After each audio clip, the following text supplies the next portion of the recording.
Hello and welcome to Drone On, the only podcast in the air and on the airwaves. I am your host, Bryce Bladen, and on this show, we explore the tech, economics, and people piloting the world's largest standardized drone imagery network. Each episode, we explore how drones are reshaping industries, creating new economic opportunities, and literally changing how we see the world. On today's episode, I look into how the world's largest drone imagery network was actually created, tracking its first missions in Canada to covering over 200 municipalities in North America. Today's guest is the operations manager of Spexi Geospatial Inc., Graham Anderson. Graham, you've been on the show before, but why don't you give us a quick intro to yourself before we dive into what you've done with Spexi and the soon-to-be clarified LayerDrone? Yeah, absolutely, Bryce.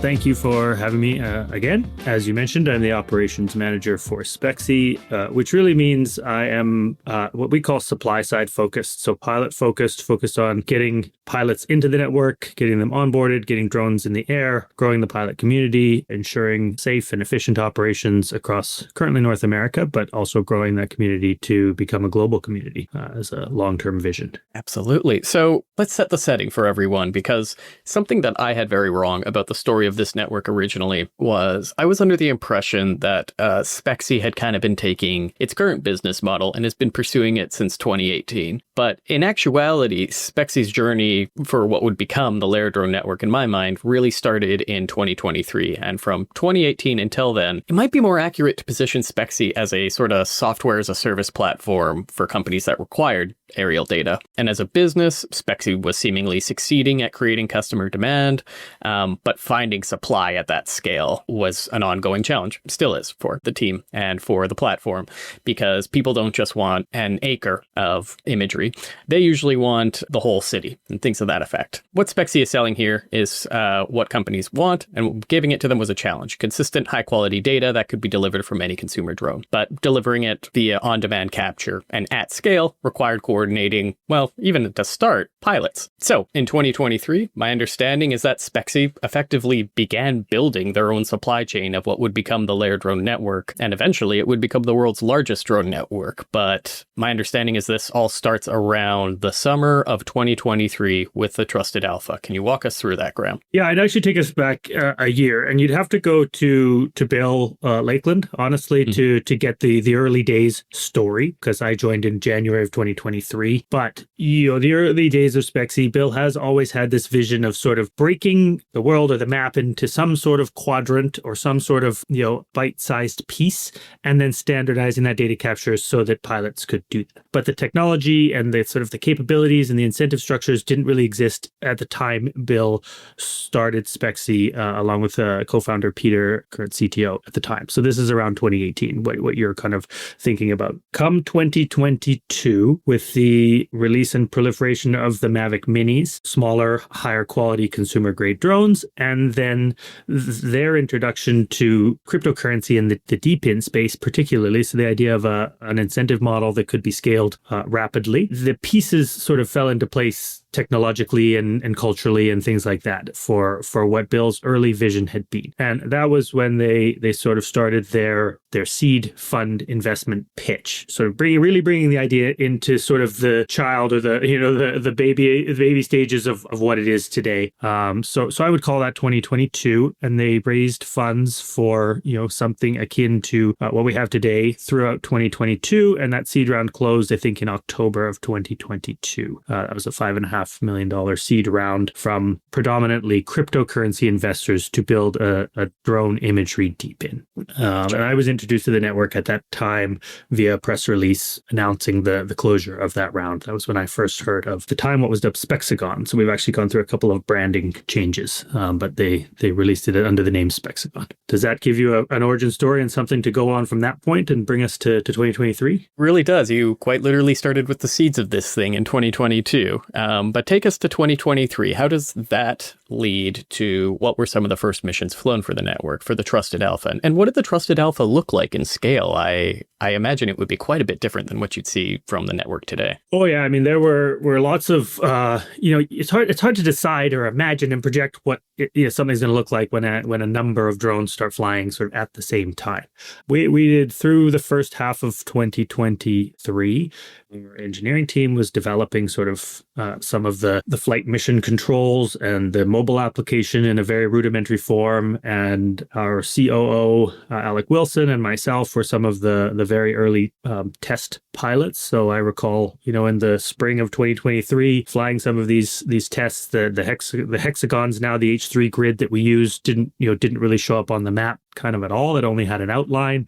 Once you flew it, there was no indication that the mission had been completed visually. So if you put more than a couple on the map, then suddenly you'd forget, which ones you had flown versus which ones you had not. Mission launches were very different. So that, I think it was probably around May, June that Alec and I and a couple of the engineers were flying these very, very initial test missions. And it was like, will the drone even take off, right? Will our software talk through the SDK to the drone, and will it control it, and will it go to the place that it's supposed to go? And, I probably have a notebook somewhere filled with notes from some of those very first tests that I flew off the roof of my garage, actually here in Vernon, BC. So really, really different at that time. The first, what we called the Trusted Pilot Alpha was we worked with a team in Cochrane, Alberta, Osprey Integrity, some pilots, drone pilots that were professionals. They have a drone services company that we've known for quite some time. Alec and myself are professional operators because the application was call it unstable. It was very new, didn't always complete or fly the way that you maybe expected to fly. So we wanted to make sure people that were using it were experienced operators. They would be able to deal with, the drone losing connection or, some sort of issue that they might run into. That first Trusted Pilot Alpha, we called it. The first Alpha was flown over Cochrane. It was about 230 missions, core missions, some larger missions. We were actually also talking to the city of Cochrane, so they were interested in the data. One of the other reasons we chose that area. They ran 288 what we call panorama missions and about 30 mapping missions. They did that over a number of days. We weren't in a big hurry. They fit it into their schedule, but they had to use actually a Google My Maps that we created. So we created an entirely, we took the hexagons and we put them into a Google My Maps, and they would use the Google My Maps to inform themselves, like edit the map and change the color to say, yes, I flew this one. There were about 4 pilots, I think, that flew. And they needed to tell each other, like, that one's already been flown, because the application interface didn't identify as it does now, like locked or closed or flown. It was just there. It just existed on the interface. So they did that over about 2 weeks. They flew all of those missions, and they were changing the colors in the My Maps, and we obviously were collaborating and able to see that and speak with them each day. And overall, it was, what I considered to be a resounding success. They were able to complete all of the missions. The imagery, flowed sort of as it should, and they didn't have any incidents or negative issues with the drone. So quite an experience. That took about 2 weeks, and it ended in late summer of 2023. So that was just not even a dozen pilots yet. That was you, Alex, COO of Spexi, maybe another pilot from the team, and then what I'd call maybe community pilots. Not to diminish their impact, but yeah, I mean they were professional operators. I call the user group professional operators who had a statement of work and were they were the first outside of the Spexi company to download the application, to get access to a link to download the application onto a device and fly the drones via the Spexi application. And yeah, I think four of them maybe flew from their team. So if I'm not mistaken, just looking at the network data, most recently about 700 flights were flown yesterday, 700 missions for the network. How does that number compare to the Trusted Alpha altogether? Twice as many in a day as they did in a couple of weeks. Wow. Yeah. So that's the Trusted Alpha. So that went in Cochrane, Alberta, near the sunny beaches of Canada. It's a joke. It's a valley. My mom lives in Cochrane. Fun fact. So Spexi and what would become the LayerDrone network start there around June or August 2023. City of Cochrane as a customer. We've got about 3 or 4 professional operators, as well as a couple on the Spexi team doing all this work. This brings us to the Open Alpha. which I believe pretty much starts right after the initial Cochrane campaign. Is that correct? Yeah, about a month later. And I wouldn't call this one open yet. We were still heavily vetting all of the pilots. We weren't meeting them in person anymore. We didn't necessarily know them face to face, but they had to jump through quite a few hoops. They had to pass a small, a quiz that we gave them. They had to provide some, information about who they were. We called it a known user alpha. So we went from a trusted pilots alpha, where we trust these people, we know them, they're professional operators, to this is a group of people.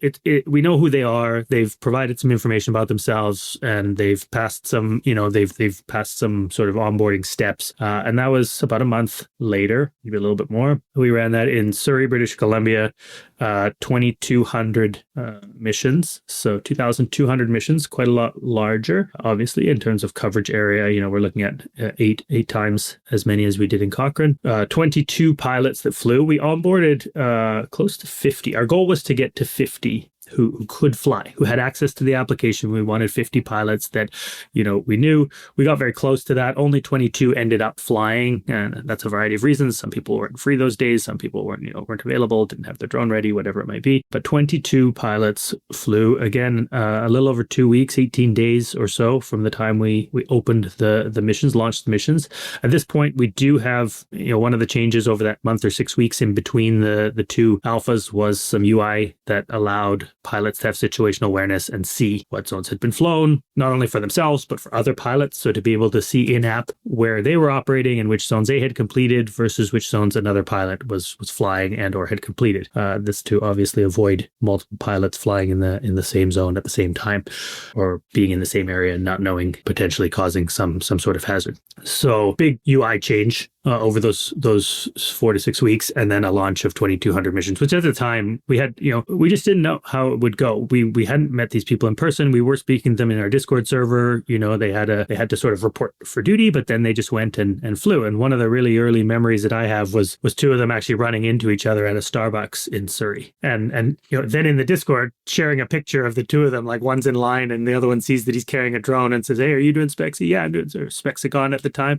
"Are you flying Spexicon?" "And yeah, I'm flying Spexicon." "Hey, cool." And they sat and had a coffee with one another, and it was a pretty cool early memory and experience from the network. Cool. So remind me what that stage is referred to as. You had the trusted alpha in Cochrane. Then a known user alpha, we called it. Known user alpha in Surrey. This brings us to that delightful border and the US. When did the network make its way into the USA? Actually, prior to jumping into the US, we ran another known user alpha in Kelowna, British Columbia. And so interesting bit of learning there. That was 500 missions, so a little bit smaller than the Surrey one. This was an attempt to sort of open up a new geography to understand how, if our ability to attract pilots and advertise and onboard new users could be replicated in a different geography, right? So for those that aren't familiar, Kelowna, about 4 hours from Vancouver or from Surrey, where the initial alpha had taken place. So we kind of went, okay, what if we want to do this in another city? Are we able to sort of replicate the results? And one of the interesting things we learned was that pilots would travel. So a number of our Surrey pilots decided to make that 4-hour drive up to Kelowna, into Kelowna, and take their gear and, go and earn and fly Spexigons in Kelowna. And we went, oh, that's, interesting. We hadn't assumed maybe that, at these times you're trying to figure out value and pricing and how much does a pilot need to earn and how long do these flights take and what's a reasonable amount to pay. And so the idea that someone might drive that 4 hours and a handful of pilots, maybe two or three, drove up and, you start to hear stories of, oh, I have a friend, so I stayed with him, so it made it worthwhile, or I just went for the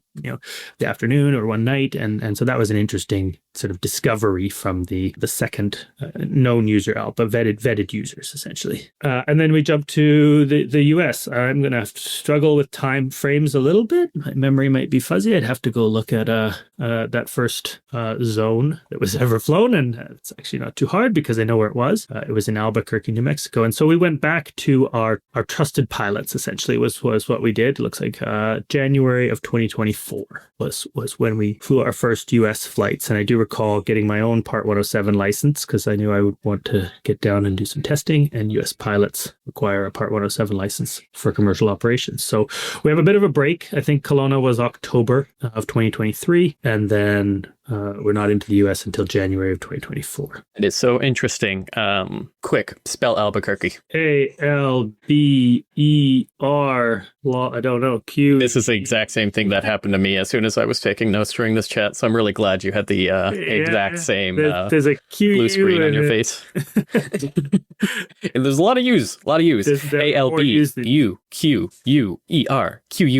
Thanks, New Mexico. We appreciate you being the first Spexagon in the USA. That's right. So we went back to our MO of using professional operators for our first flight in the US. So we contracted with an organization called Alamo Airborne. Shout out to my man Yoshi, who's, I believe in Texas, is based, but they have network a group of pilots across the southwestern United States.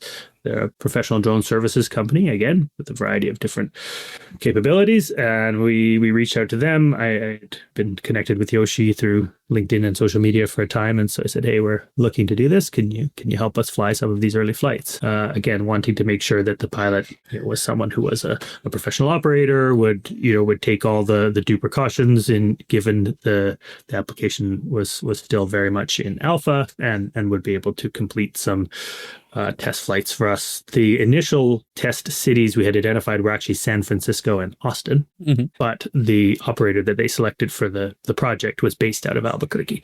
So the first zones that we dropped to allow her to just trial the application and understand what her operating sort of parameters would be when she went to San Francisco and Austin, we dropped some demo test missions over near her home in Albuquerque. Very cool. All right. So when does this move from alpha to private beta? That'll be then, I guess, spring of 24. So we had this operator from Alamo. Her name was Monica, and she flew about 50 zones in San Francisco. She went to San Francisco, and we had laid down some missions there, and she flew a number of those, although she ran into the early challenges of operating in urban environments with tall buildings and all of these things that this started to uncover for us about signal strength and visual line of sight and a whole bunch of things. So she completed a number of those along with some smaller projects, side projects for Niantic Labs, who we'd been speaking with at the time about collecting some of this imagery. Then she went to Austin and did some missions there. But there were a number of, we wanted to see a little more, and I wanted to get a real feel for on the ground flight in these urban environments. So I actually went down to San Francisco in January of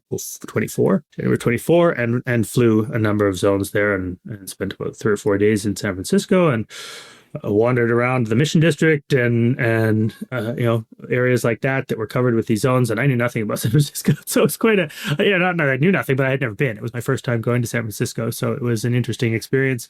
Great city. I really enjoyed it, and it gave me an opportunity to really empathize with our pilots and understand, because a lot of the flying I had done to that point had been, near my home or over my home, very familiar environments, relatively low rise, not a lot of challenging airspace or anything like that. So that was my first look at an experience with trying to get as many missions as I could in a day, spending a whole day flying versus just an hour or two or a couple of missions. I was getting 30, 35 missions in a day. The challenges with batteries, the challenges with charging in an environment like that. I had a rental car, the challenges of finding parking and moving around the city, deciding whether I should walk for these ones or drive for these ones, or when I should move the vehicle or how I should operate at that sort of scale. And then obviously just the urban environment and buildings and all sorts of things like that. So really good experience for me. Moni had then wrapped up around that time in Austin, and we sort of had our test information from the US. And then a couple of months before we went on to the beta that spring. Great. All right. So the beta basically goes from the spring of 2024 until, arguably now. I believe now we are in the public beta, however. What we were previously describing would have been the private beta. And I think one of the major milestones to come out of the private beta, please correct me if I'm wrong, is that this would be the state where the network had gone from effectively those original few hundred missions in Cochrane to over 1 million acres imaged. Do I have that timeline on that milestone about right? Yeah. We had a contract for one of these sort of research and development contracts with the government of Canada, the federal government, in conjunction with the province of British Columbia. I may have some of those details wrong. I don't know exactly who the contractee was or the contractor, but to fly and collect imagery data from every urban environment in British Columbia. That was about 30,000 missions through the spring and summer of 2024. And that was what we still called a private user beta. And essentially that meant that you had to come into the only place you could get the link to download the application. It wasn't live in the Play Store. So you had to come into our Discord. You had to speak to us. You had to kind of jump through a hoop or two. Okay, we had to give you, a specific role as a pilot, and you had to pass a little quiz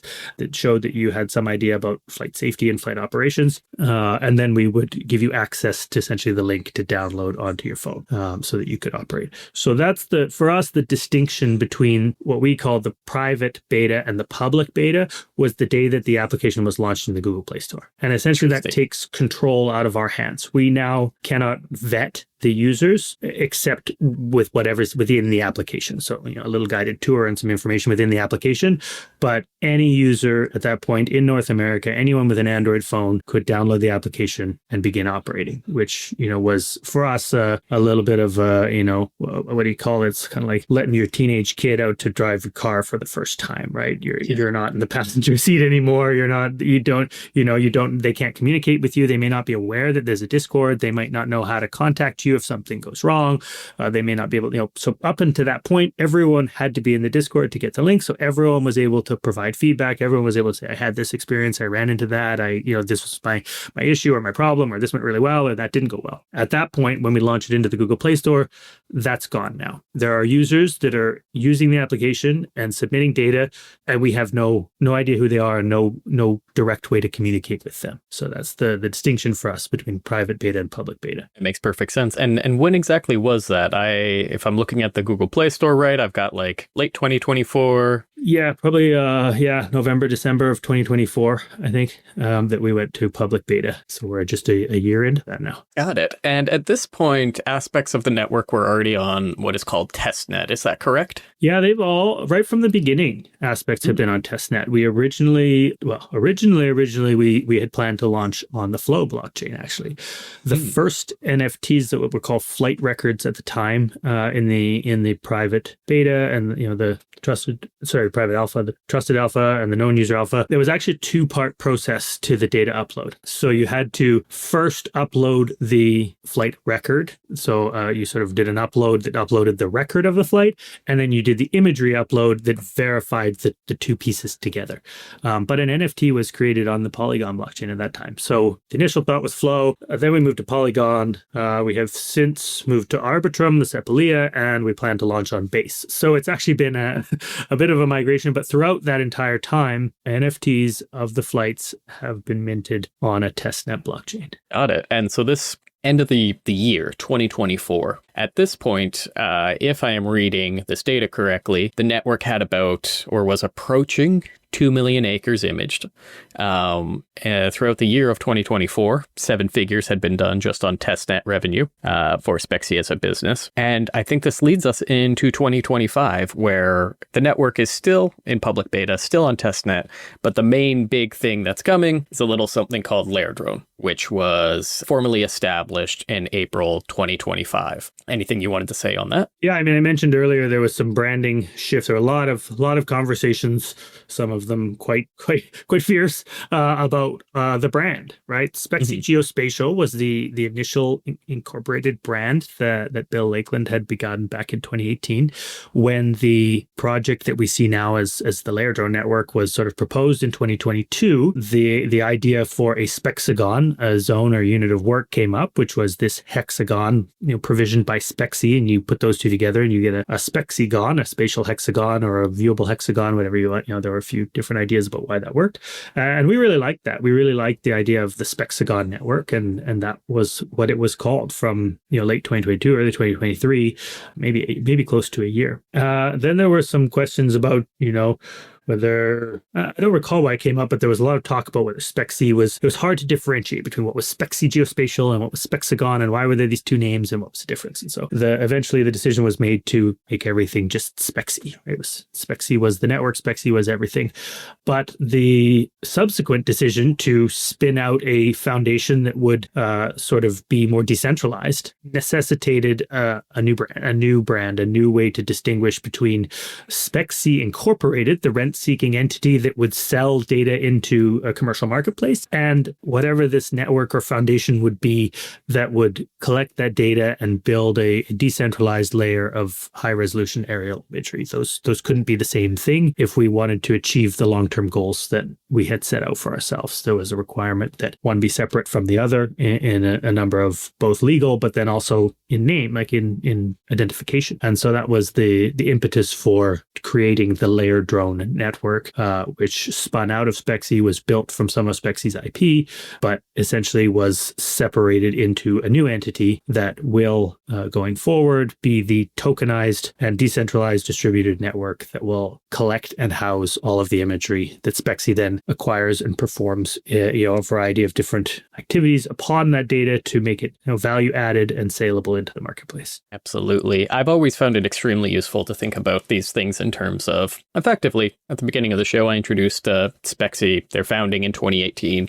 and how they were really seeking the demand for their product. And then eventually, Spexi sort of took on creating the supply that would drive demand of their product. And what you just told me was, in effect, the story of Spexi building its own supply chain. And moving forward, the LayerDrone Foundation is effectively responsible for stewarding that chain and continuing to grow it as Spexi has up to this point, which, up to this point, time of this recording, late 2025, over 5 million acres image, we're approaching 6 million, over 175,000 missions flown, over 8,000 registered pilots. Things have grown quite a bit. It's not a straightforward shot like any story is, like any real narrative, but it's a very interesting one in that Spexi has proven demand of their network. Spexi has proven they can supply the network, but they are segmenting the demand and the supply in a way that will hopefully allow it to grow exponentially. But we've been talking about this for well over a half an hour at this point, Graham, and I want to be respectful of your time.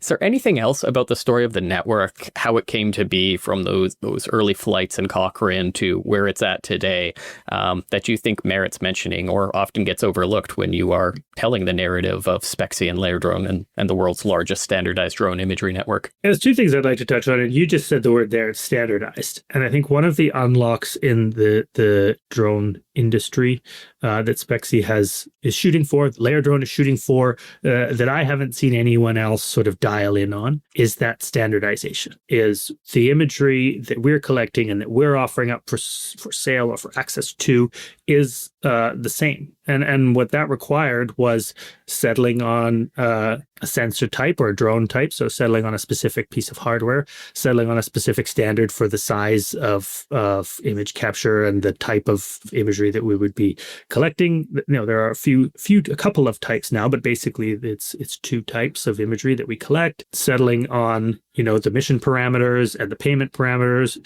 So that piece of, we have one-ish product that we are building for and that we offer that we think is of enough value to enough users that we can create a global application that will deliver this data type. So standardization is one, and the other is the pilots, right? The pilot community that we have created, that we continue to create, we couldn't have built what we have built without their trialing and testing and feedback. I mean, drones have been lost, drones have been crashed, drones, we have had our fair share of trials and tribulations with pilots. They have been patient with payment, figuring out, we've moved through a few different ways that we paid them from early on, like literally e-transfers, and different types of contracting, to where we are now with Stripe, to moving forward to tokenization. These step-by-step iterations could not have happened without these pilots sort of being these, what do you call, the early adopters of a new technology, right? And being willing to try something that's difficult at times, that's frustrating, doesn't work the way that they expect it to work, that, puts them in situations or scenarios where they're approached by the public who is upset, who doesn't like drones, that puts them in, they're traveling, lots of them around the US now at their own expense, obviously paid for the efforts and the data they submit. But really just a huge thank you to these sort of pioneering pilots in the network across North America that have surprised us and provided feedback and made suggestions that now exist within the user interface to say, hey, you know, it would be really nice if we were able to do it this way. And they continue to do so. And so we are constantly adding to our sort of product roadmap suggestions and ideas from that community based on their experiences in the field. Extremely well said, Graham. I want to be respectful of your time, but I also want you to play the fun segment at the end of the show if you have time. I do have a few more minutes. So what are we playing this time? Today we are going to be playing Innovation or Idiotic.